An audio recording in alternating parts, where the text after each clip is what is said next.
Hello guys, कैसे हैं आप सब। आई होप आप सभी अच्छे होंगे। तो आज हम स्टार्ट करेंगे यूआरओ का चैलेंज। ये चैलेंज उन लोगों के लिए खास करके है जो जॉब के साथ तैयारी करना चाहते हैं पर कर नहीं पाते हैं। तो ये वीडियो आप सभी के लिए बहुत स्पेशल होने वाला है।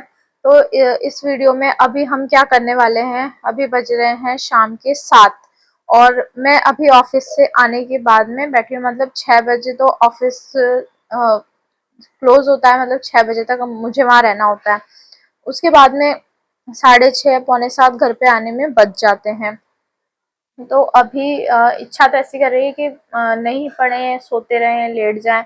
पर आपको ये सोचना है कि जैसे किसी इंसान को घर पे आके खाना बनाना होता है, तो आपको खाना नहीं बनाना, तो आपके पास में फ्री टाइम है, तो इन 2-3 घंटों का आप अच्छे से यूटिलाइज कर सकते हो। तो आज से हम स्टार्ट करेंगे ईओआरओ की स्टडी। और इसमें आज हम पढ़ने वाले हैं रूल 1 से लेकर के 50 तक नगर पालिका के। इसके अलावा जीके में क्या पढ़ पाते हैं वो भी देखते हैं। तो मेरे साथ में आप भी तैयारी शुरू कर सकते हैं, चाहे आप गवर्नमेंट जॉब में हैं या प्राइवेट जॉब में हैं। तो टाइम सभी के लिए सेम है, बस आप उसे कैसे यूटिलाइज करते हैं वो आपके ऊपर डिपेंड करता है। तो ये मेरे पास में नोट्स हैं सफल स्टेप्स के। यहाँ से मैंने कोचिंग की थी 2023 में, जब फर्स्ट टाइम पेपर होने वाला था।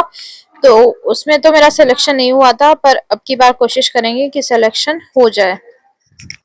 तो यहाँ पर हम धाराएं लिखेंगे 1 से 50 तक। पर आप जब भी कोई भी टॉपिक पढ़ते हो या सब्जेक्ट को पढ़ते हो, तो स्टार्टिंग वाला पार्ट आपको अच्छे से याद होता है, बाद वाला पार्ट आप भूल जाते हो। तो हम धारा 50 से याद करेंगे ताकि हमें याद रहे।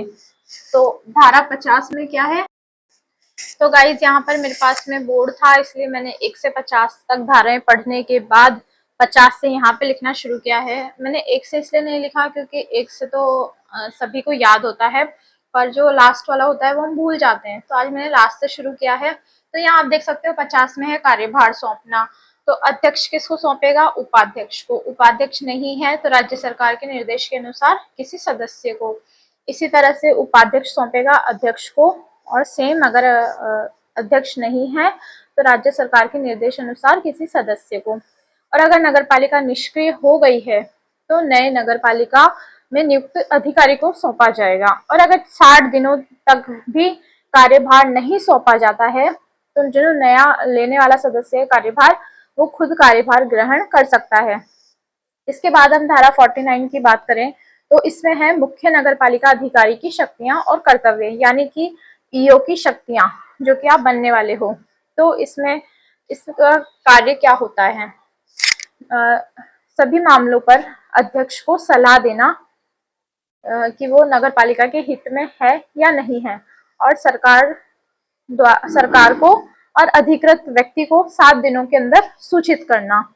जैसे कोई कार्य है जो सरकार के हित में नहीं है तो सरकार को सूचित करना 7 दिनों के अंदर। धारा 48 में अध्यक्ष और उपाध्यक्ष के कृत्य, और इसमें कुछ खास था नहीं तो मैंने इसलिए डिटेल्स में नहीं लिखा। क्वेश्चंस ज्यादा आने के चांसेस हैं जहां पर डेज दे रखे हो या फिर ये दे रखा हो कि इसका क्या कार्य है, मतलब कुछ हाईलाइटेड पॉइंट्स हो, वहां से क्वेश्चन आने के ज्यादा चांसेस है। 47 में सरकार द्वारा संनिर्देशित कृत्य, यानी कि वो कृत्य जो सरकार आपको करने के लिए कह सकती है। 46 में है अन्य नगर पालिका कृत्य। 45 में है मुख्य नगर पालिका कृत्य। तो 45 और 46 में बहुत सारे कार्य दे रखे हैं, तो वो आप अपने नोट्स में से पढ़ लेना।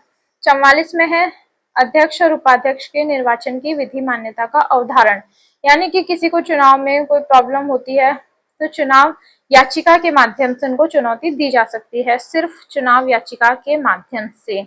और चुनाव याचिका किसको प्रस्तुत करनी है? केवल जिला न्यायाधीश को।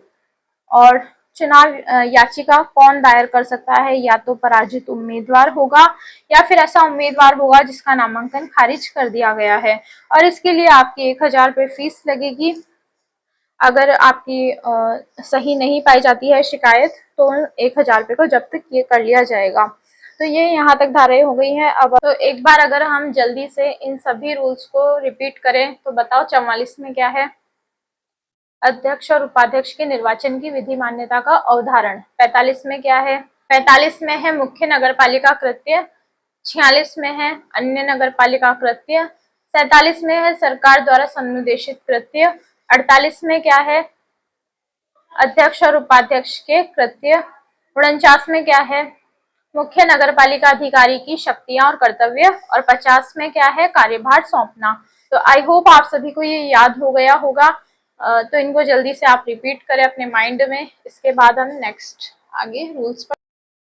तो ये है रूल नंबर 43। इसमें है प्रत्येक नगर पालिका में एक अध्यक्ष और एक उपाध्यक्ष होगा। अध्यक्ष उपाध्यक्ष 1 माह से ज्यादा बिना मंजूरी के अनुपस्थित रहते हैं तो उन्हें हटा दिया जाएगा, और 6 माह से ज्यादा की छुट्टी उनकी मंजूर नहीं होगी।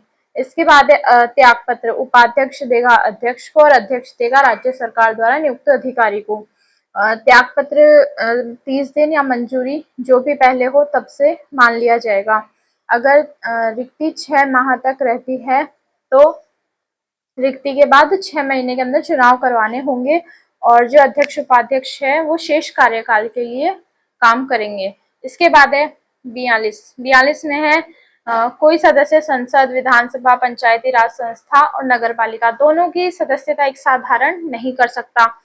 14 दिन के अंदर आपको त्याग पत्र देना पड़ेगा, और ये जो रूल है वो निर्वाचित और मनोनीत दोनों पर लागू होता है। इसके बाद धारा 41 की बात करें तो धारा 39 के अधीन हटाए गए सदस्यों की निर्योग्यता, यानी कि कोई भी अगर लापरवाही और कदाचार के कारण में लिप्त पाया जाता है तो उसे 6 साल के लिए अयोग्य घोषित किया जा सकता है। इसके बाद धारा 40 की बात करें, पदावधि की समाप्ति के पश्चात कतिपय अभिकथनों की जांच, यानी कि किसी भी तरह की अगर उसके ऊपर जांच विचाराधीन है तो उसकी पदावधि की समाप्ति के पश्चात भी वो जारी रहेगी। तो आज के वीडियो में बस इतना ही। सेकंड पार्ट जल्दी आएगा, और अब की बार आपको सिलेक्शन लेना है तो जल्दी से धाराओं को रिवाइज कर लीजिए।